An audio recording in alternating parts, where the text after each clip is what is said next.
Dari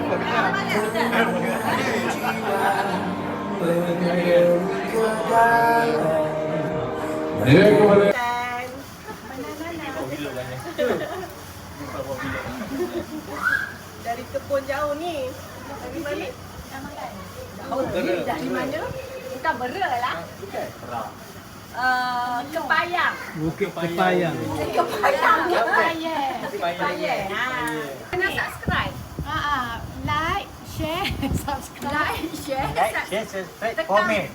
Dah, Tekan notification. Tekan loceng. Nama kamu? Mana? Cucu Cik Tia di mana? Cucu ambil cucu. Cucu tarik cucu dia. Anak cucu Cik Tia ke? Like, share. Dia wakil kat cucu lah Cik Tia. Tekan loceng. Oh, tekan notification.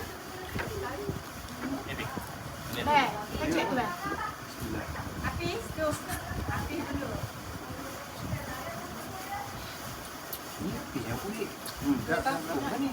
Mana Raisha ni? Ni cucu Cik Tia ni. Oh, Tok T. Okey dia nak hari tu. Oi kemain lagi dia. Makan dulu ya. Lata, Cik Tia belah cucu puasa durian. Wah.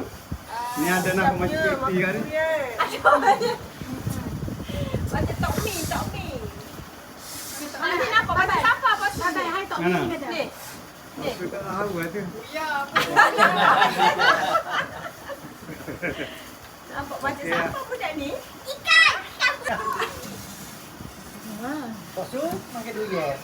Kita tak apa kita tengok. Orang makan kita pun rasa kenyang dah. Yang belakang tu. Dari mari pun. Okey. Terima kasih Pak Su bawa dia jauh-jauh. Minta maaf tak dapat sapa di Payet pula seminggu dua ni. Kalau ada sekali musim lagi, apa tu? Hujan. Tapi Pak Su kata 2 minggu dah habis dah. Dia kalau nak pergi minggu depan. Kita nak rumah lagi ni. Tak habis.